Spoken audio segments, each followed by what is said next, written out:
Okay, so here we're going to be talking about this sequence in the file. It's this one, hyperboloid-diamond panelization. So hyperboloids are one of the two doubly ruled surfaces that require diagonal panelization. Okay, so here we have a hyperboloid. In order to find the axis of this hyperboloid, you can use the center snap like this. You kind of hover over the circle till you see center appear. And you can do it at the bottom like that. Or you can do line normal from a point on the center, line normal from another point on the center, and those will definitely meet. And you can do the same from another point on the circle at the bottom, another point on the circle at the bottom. Those will meet again, and those will meet at the same axis, like that. So here you go, center snap, like that. And then I can use the dupe edge command to duplicate this edge. That's one of the isocurves. Or I could extract isocurve to get that one or a different one. Okay, so I'm gonna get that edge. I'm gonna put that on an isocurve layer here.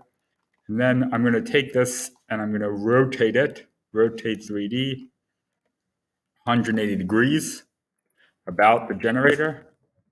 If you recall from the previous lecture, that is how you create this sort of nested shape. So two hyperboloids are always tangent, can always be made tangent along a generator if they have the same twist. There that is. So also, and the way you can do that is by rotating a hyperboloid 180 degrees. So there's a plane. If you imagine a plane through the axis, like that, there's a plane through that axis. And here's a plane through this axis. There's many of those planes, millions of them. Tons of planes through the axis, like so. If you mirror a curve, one of the isocurves, mirror, you have to use this 3-point. If you just use mirror, it'll just mirror it as though it was being mirrored around a horizontal plane. Use 3-point, you can define the plane with 3 points. If I do 3 points, any point on the curve, and 2 points on the axis, that curve will also be in the surface. So that's the opposite isocurve. So if I did a point here and 2 points on the axis, that, let me hide this other one, that's also in that surface. 3-point, turn off my center snap, 3-point, 1, mirror, 3-point, 1, any 2 points on the axis. And all that's doing is sort of mirroring that curve about, mirroring that generator about these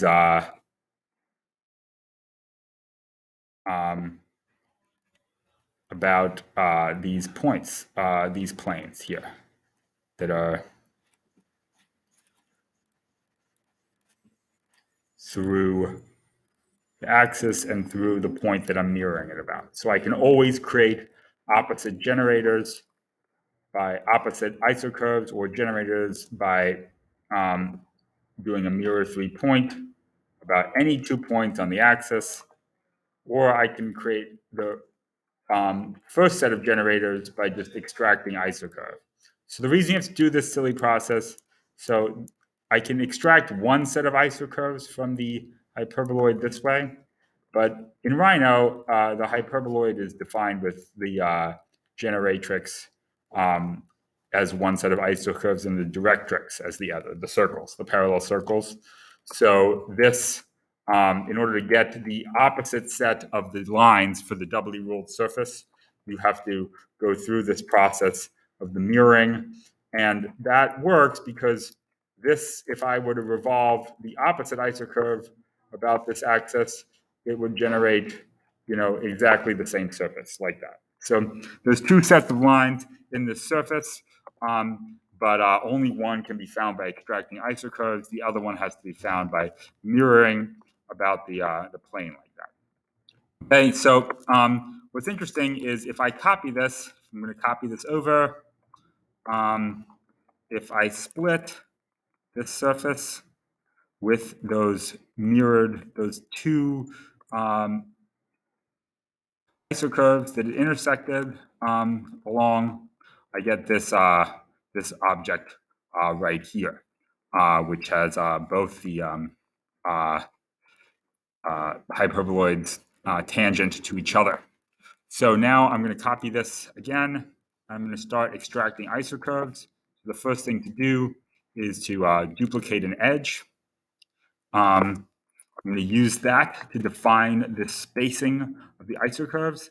I always need something to define the spacing of the isocurves evenly. The more even it is, the more even the network of panels will eventually be. So let's see how many did I do here before. Looks like, yeah, okay. So let's do like 12 or something.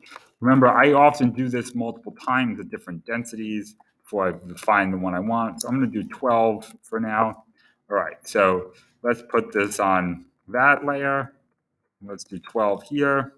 Cell last, put this on that layer. Okay, so now what I'm going to do is I'm going to go around and extract the first network of isocurves this way. Here we go. U, 1, 2, 3, 4, 5, 6, 7, 8, 9, 10, 11, 12, and then the last one is the shared one. Okay, and then I'm going to do that for the other surface. 1, 2, 3, 4, 5, 6, 7, 8, 9, 10, 11, 12. Okay. Now, you'll notice this one didn't have the shared one. That's because the opposite ones for this are the ones that are being easily extracted. Okay.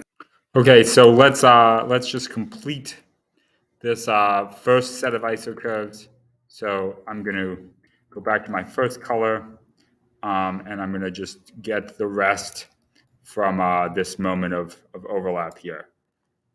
So what am I doing now? Well, actually, before I defined this first set of isocurves from an even spacing along this edge, now instead of using that edge, I'm using this edge to define the spacing, although now the spacing, rather than being evenly divided, is coming from the intersections of the others. So often I have different isocurve grids within a surface that are being defined by different value systems for where their spacing is coming from. Sometimes it's evenly spaced along the intersection. Sometimes it's evenly spaced along an edge. Sometimes it's sometimes it's the spacing that was already defined by something else. Okay, so here you can see I've now got a complete network of the first group of isocurves. So now I need to get the opposite isocurves. So in order to do that, what I'm going to do is go around and use that technique I was showing you before of mirroring and mirror each one of them about the same points that they were created from, basically. So here I'm going to use a 3-point mirror, 1, 2, 3. Oops, that's just mirrors becomes the intersection. So I'll start here. 1, 2, 3. 1, 2, 3. 1, 2, 3. 1, 2, 3. 1 point on the curve. 2 points on the axis, 1 point on the curve, 2 points on the axis,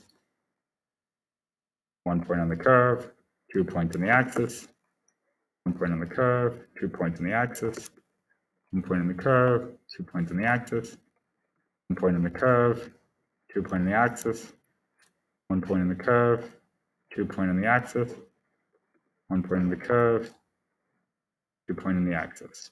Okay, so the funny thing about those is they're not complete because they didn't come from the extraction process. So you can see some of them are sort of ending too early. We'll deal with that later. Let's just put them first on a different layer.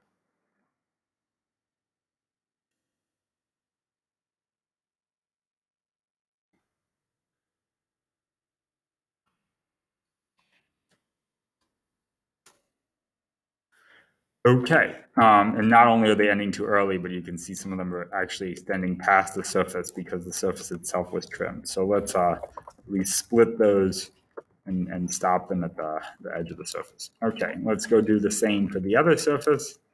Let's get this one, 0.123, 3 point, 1 point on the curve, 1 point on the axis, 1 point on the curve, 1 point on the axis,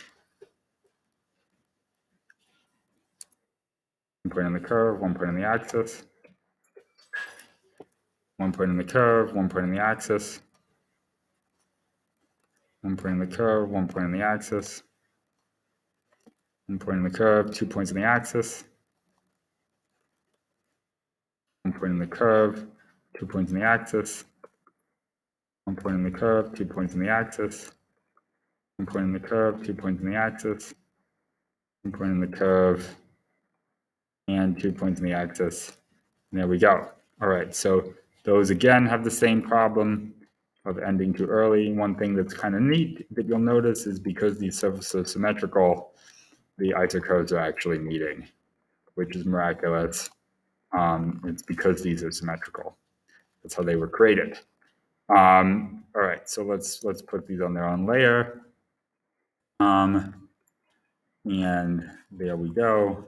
And I gotta do this one too. 1 point in the curve, 2 points in the axis. There we go. Okay, dokie. Now these, I think they're not quite all the way to the end. So let's first just extend them, and I'm going to do that by filleting until they meet the edge.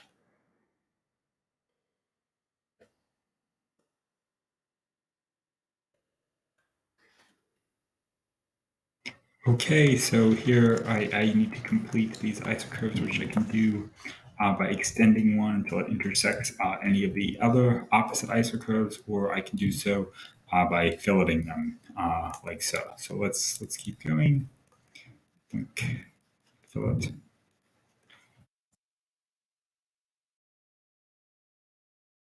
Okay, let's do these.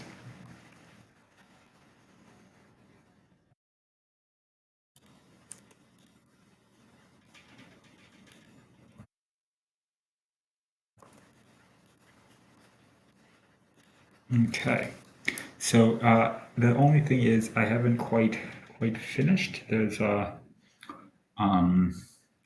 of the surface that didn't get completely covered.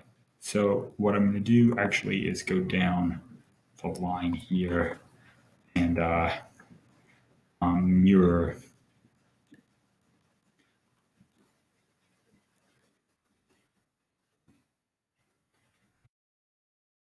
as something. Okay, so I need to get the rest of these blue isocurves along this curve. So what I'm going to do actually is I could divide this curve here and into points and mirror them, but I wouldn't be assured that the spacing would be the same as it was before. And I'd like to keep my spacing continuous if possible. So another thing I could do is I could rotate the isocurves from one surface into the other surface. That's because they were symmetrical. So if I rotate that, you'll see they're not quite aligning. They're a little different on each surface. Okay. But the other thing I can do is I can select some of these isocurves in order to keep the spacing the same. I could rotate them about the axis with copy on. Transform, rotate 3D. Just use the same isocurves because those are the isocurves that defined the surface to begin with. That's what the surface is. It's just a revolving set of isocurves. So I can also rotate the isocurves about the axis like that, and then I have to go through and trim them like so. So that's another way of doing it. That's not necessarily what I would have to do. I could also divide this by 5. Or the problem with doing that, you'll see, is if I do this, these two are very close together. So I think what I'm going to do is go with the rotation method. Select all of these, rotate them, copy, pick a point, rotate through to another point, cell last, but that would only work because this is a surface of rotation.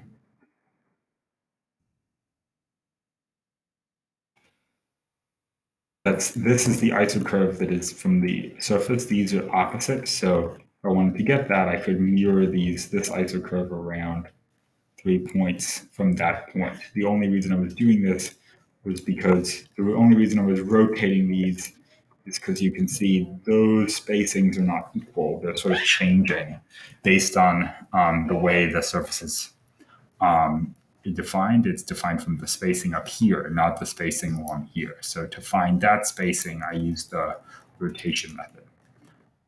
So now I'm going to complete this in this way.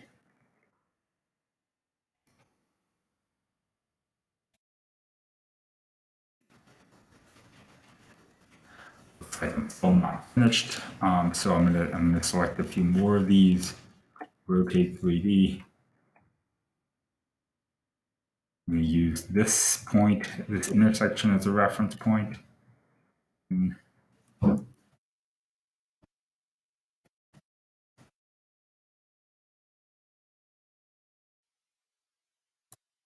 Actually, I should have just taken one more to begin with. So I'm going to go back. I'm going to take an extra one to take more. And I'm only doing this because I want to get the spacing the same. There we go. I'm going to trim those. Didn't quite make it around into exactly the start. So the other way of doing this now would have been if I had let's untrimmed get the to the next surface step. So what I'm going to and do divided actually this is part and extracted the isocurves from the start untrimmed mirroring part. these I'm sort of just about completing that the point on the edge. in So by rotating. Okay. let's Finish these isocurves. do this 3-point thing. Mirror 3-point. We go. 1, 2, 3. 1, 2, 3. Here we go. This one's sort of funny, longer because I didn't get the spacing totally exactly right. Okay. Any So, 1 point on the curve. There we go. So And any let's 2 points on the axis. do the Find same the thing to the planes other of the side. By the axis way, at that point I'm on the curve. I'm cheating And put the a little curve bit. in the I could surface. have 1, 2, just 3. done that, leave the other 1, side, 2, and 3. now go back and 1, 2, 3. 1, 2, 3. 1, 2, 3. 1, 2, 3. 2, 3. Okay, so let's put these on their own layer. Delete this other side and just make everything again with all the original ISO so curves. now the thing by is, rotating it these new 180 ones degrees. that That obviously only works because this is a symmetrical on the surface. different. Oh, Okay, these are the ones I just created. Up exactly. So they, you can see, so because they let's weren't keep going defined this from the way. surface, they're actually not Take complete. these. And some of them are sort of outside the surface. So I need to split these with the other surface. Rotate them about the axis. So they end along that line, and then I'm going to fillet to kind of bring them to their natural conclusion there. Okay, so I have this. So now and extend what I'm them going to do is do their the same thing with the others. Well, actually, before I do that, let's try to complete the network on this one. So I'm actually going to go back and try to extract the ones that aligned with the ones along the moment of joining. So here I go. Essentially, usually that looks like a network of ice what I curves. did So is I'm I gonna defined copy this all of over, these from this and I'm going intersection to curve. But that didn't end up covering the complete surface because the surface is not fully complete. So now I'm going to define the next set of isocurves based on an even spacing off of this. It's not an even spacing, it's a spacing based on the intersection of the other curves. So this was based on an even division. This is based on, where these curves intersect. There it is. That's so what I've I got can to often analyze. have So different in order to do priorities that, for how I'm finding different isocurves within the surface copy at it different again, times. But look, now and I I've can zoom got in here, now I've got the and I complete can set start of creating those diagonal panels. So the diagonal panels defined, means and that rather than I can going go around like and that, now that I have the rather than rest of filling in these, this way, I can find instead of doing that, I'm going to be moments filling in where this way I can use the isocurves themselves from the to intersections. fillet and complete they look the square, network but up to they're that point. Okay, diamonds. so I got that far in there, reference to the isocurves. I still So I can go around. I still haven't made it all the way quite around. So in order to do that, there's a couple of different options. You can see because I didn't The have first an one even is spacing, I can just it's getting bumpy and the jagged. same panels. spacing going that I had. That's something that I often so what I could do is I could will decide I rotate need to try 3D again about the axis. a different way of sort of spacing the isocurves I can because I pick just don't this intersection like the fact point that this line and is rotate to there, rotate to there. bumping around. If it's too bumpy, I'll space them in some different way or search for a different number of panels. You'll see there's always going to be a triangle at the seam. And it's important to pay attention to the snap so that it says intersection.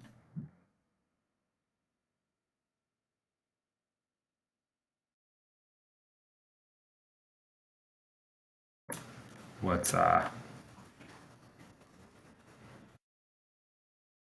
not missing.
Okay, so this last row, I can't create because that's twisted.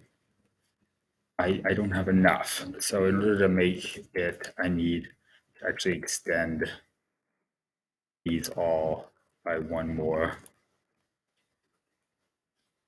layer.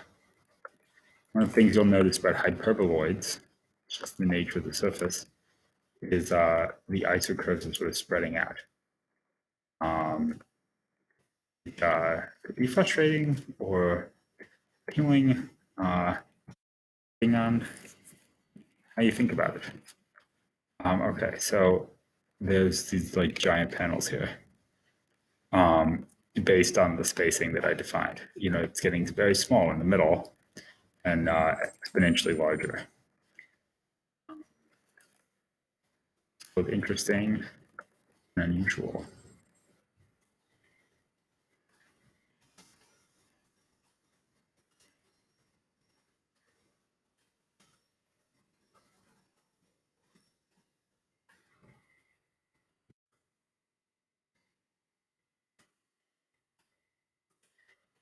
Okay, so there we go. So that's the first surface. Now, in order to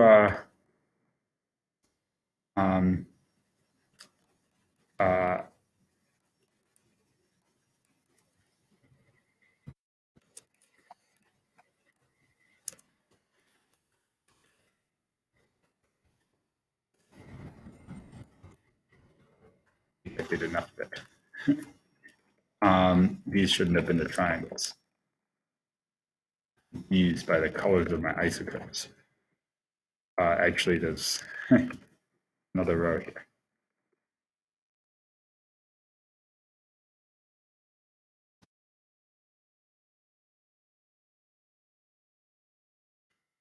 There's a triangle.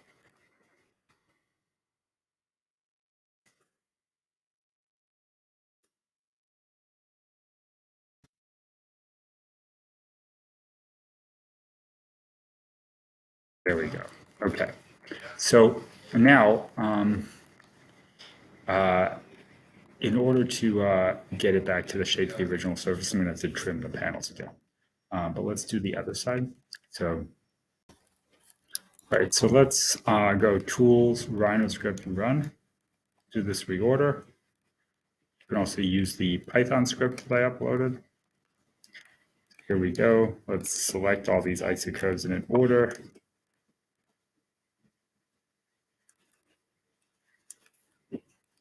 I didn't start at the end.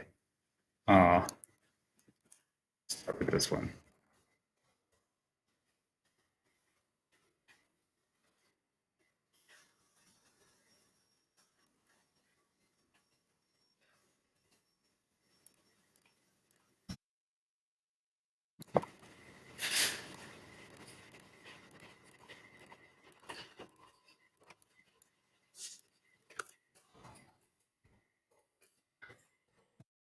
There we go.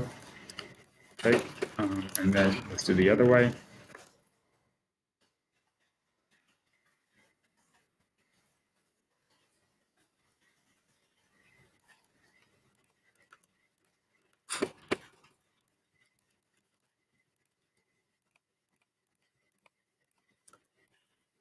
Selecting them in the proper order.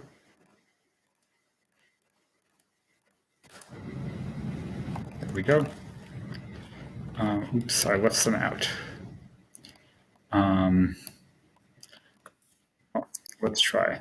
Let's go to open our discretization panel from UV curves.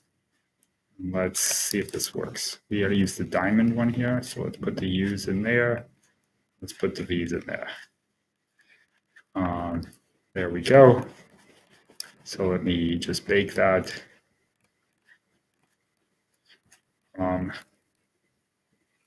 And the only thing that might have happened, okay, it didn't happen, but it might have been the case that it had been shifted by half a panel. And if that was the case, I would have had to extend the curves longer to include one more row before starting. I'm just filling in the rest manually here.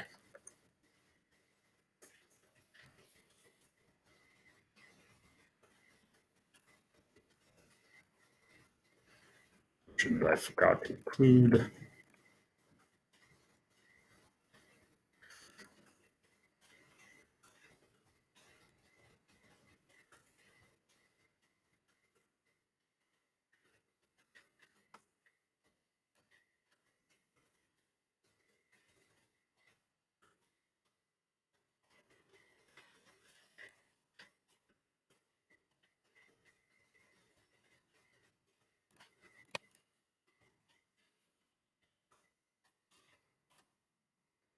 A little tricky to see what you're clicking on.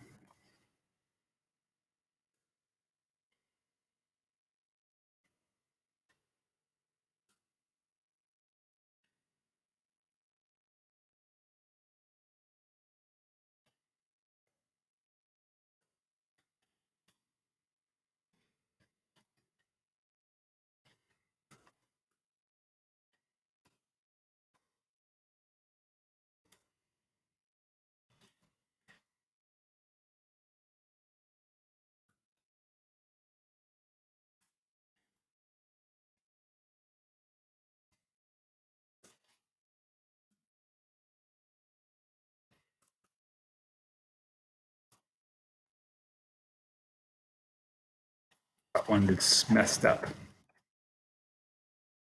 Something messed up.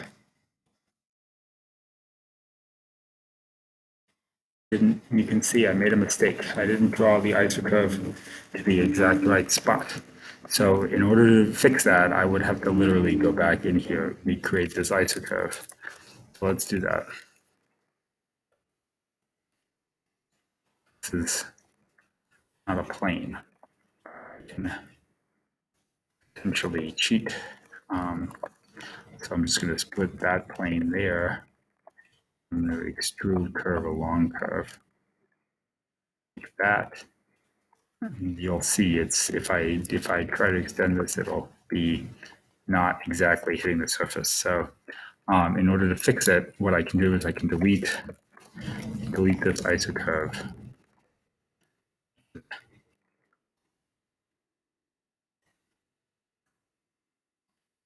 Go back in here.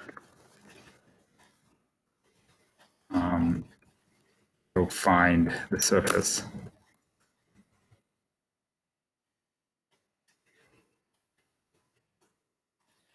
Put it in here. And get the correct isocurve like that.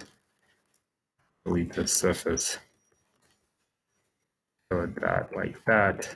Then I can go back through and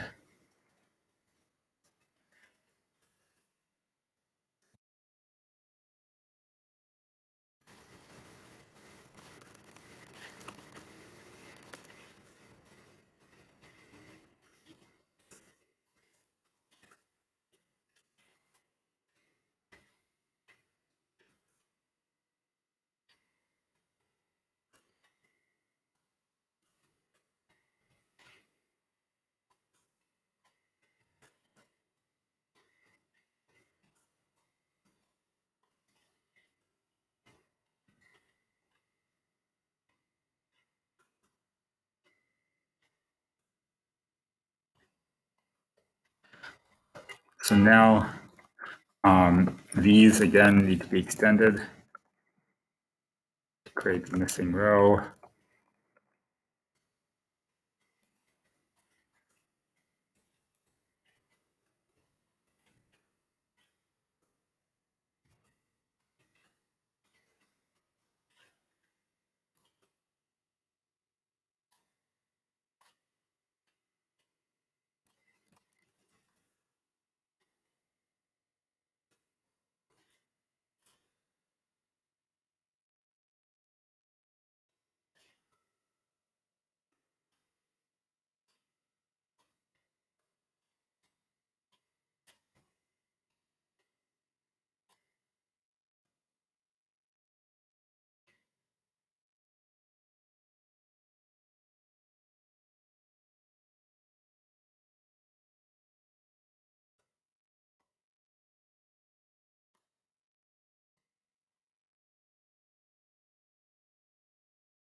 Okay, so now let's cell surf. Join these. Let's copy it over. Fire all these. All right, so now I'm going to go back and get the original surface. I'm going to put it over here. And what I can do is I can do surface plane 3-point. I can make a plane like that. I can make a plane like that. I can make a plane like that. I can make a plane like that. And I can copy these planes I just created over to this one.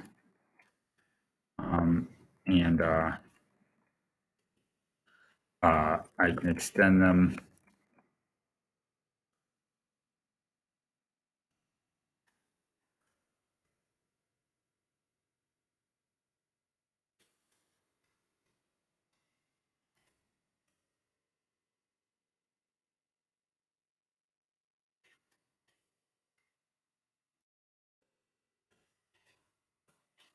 Okay, and I probably shouldn't have joined these. I'm going to actually extract surface.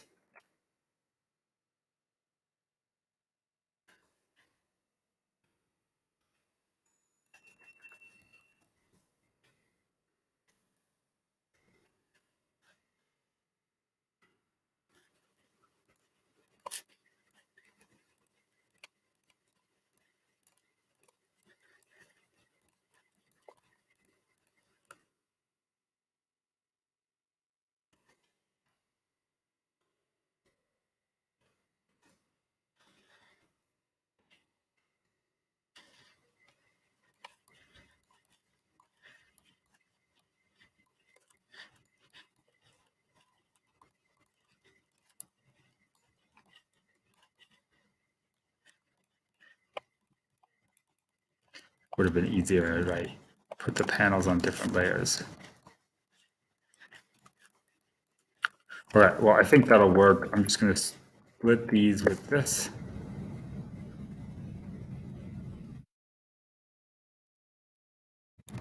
Extend this surface, split this with that, split that with that, split that,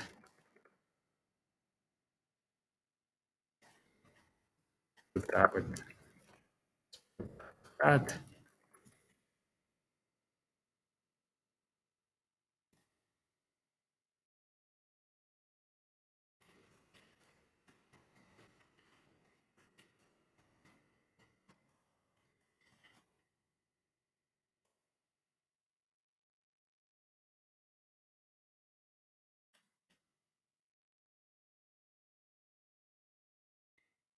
Now I can join them.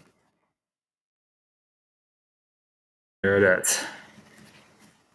That is basically on that surface.